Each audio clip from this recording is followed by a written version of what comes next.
So Henry Wadsworth Longfellow, which is, one of those poetic names that it kind of gives you the feeling you could cut it up into little pieces and chew on it for days on end.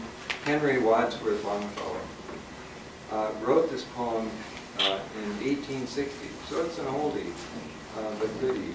And he refers in here to a couple of things that weren't really true. And I want to point those out before I start. First of all, the famous line, "One if by land and two if by sea," apparently is not factual. It's two if by river, but of course that doesn't flow with the poem very well. It was not across the sea, but across the river. And, okay, I'll go on and see if you can spot the other.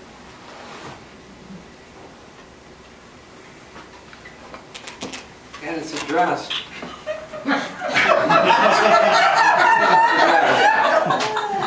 I don't want you to miss this. It's addressed to children. So I'm going to address it to the children too, all of you children. Listen, my children, and you shall hear of the midnight ride of Paul Revere. On the 18th of April in 75, hardly a man is now alive who remembers that famous day and year. He said to his friend, "If the British march by land or sea from the town tonight, hang a lantern aloft in the belfry arch of the North Church Tower as a signal light, one if by land and two if by sea, and I on the opposite shore will be, ready to ride and spread the alarm through every Middlesex village and farm, for the country folk to be up and to arm." Then he said, "Good night," and with muffled oar silently rowed to the Charlestown shore, just as the moon rose over the bay, where swinging wide at her moorings lay the Somerset, British man of war, a phantom ship with each mast and spar across the moon like a prison bar, and a huge black hulk that was magnified by its own reflection in the tide. Meanwhile, his friend, through alley and street, wanders and watches with eager ears. Till in the silence around him he hears the muster of men at the barrack door, the sound of arms and the tramp of feet, and the measured tread of the grenadiers marching down to their boats on the shore.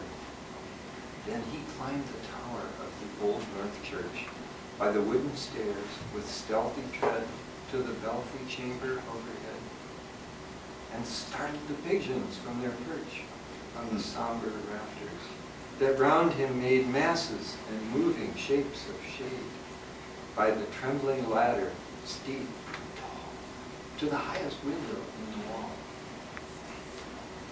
where he paused to listen and look down a moment on the roofs of the town and the moonlight flowing over all.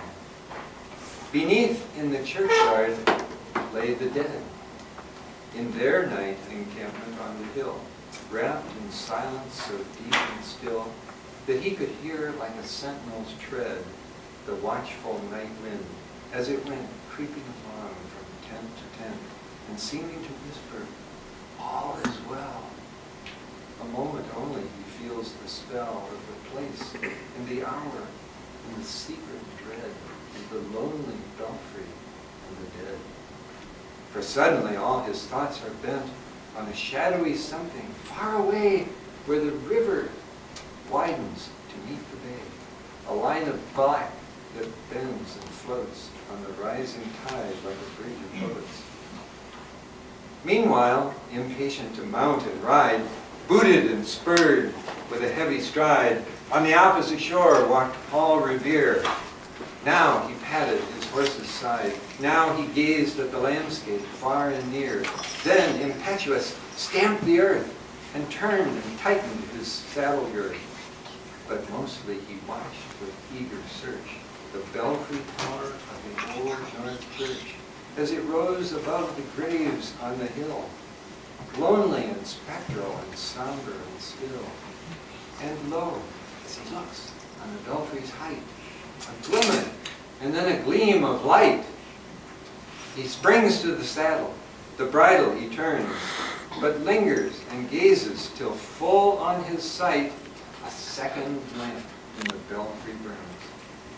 A hurry of hooves in a village street, a shape in the moonlight, a bulk in the dark, and beneath from the pebbles in passing a spark. Struck out by that steed in his flight, kindled the land into flame with its heat.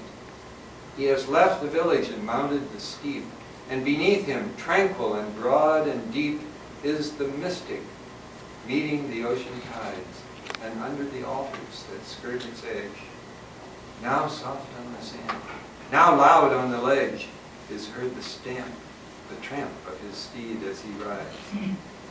It was 12 by the village clock when he crossed the bridge into Medford town. He heard the crowing of the cock and the barking of the farmer's dog, and felt the damp of the river fog that rises after the sun goes down. It was 1 by the village clock when he galloped into Lexington. He saw the gilded weathercock swim in the moonlight as he passed, and the meeting house windows, black and bare, gaze at him with a spectral glare, as if they already stood aghast at the bloody work they would look upon. It was 2 by the village clock when he came to the bridge in Concord town. He heard the bleating of the flock and the twitter of birds among the trees, and felt the breath of the morning breeze blowing over the meadow ground. And 1 was safe and asleep in his bed, who at the bridge would be the first to fall, who that day would be lying dead, pierced by a British musket ball. You know the rest. In the books you have read, how the British regulars fired and fled, how the farmers gave them ball for ball, from behind each fence and farmyard wall, chasing the redcoats down the lane, then crossing the fields to emerge again, under the trees at the turn of the road, and only pausing to fire and load.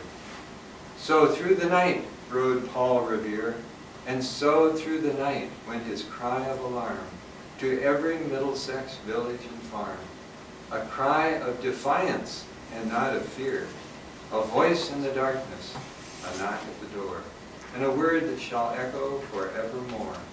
For born on the night wind of the past, through all our history to the last, in the hour of darkness and peril and need, the people will waken and listen to hear the hurrying hoofbeats of that steed and the midnight message of Paul Revere.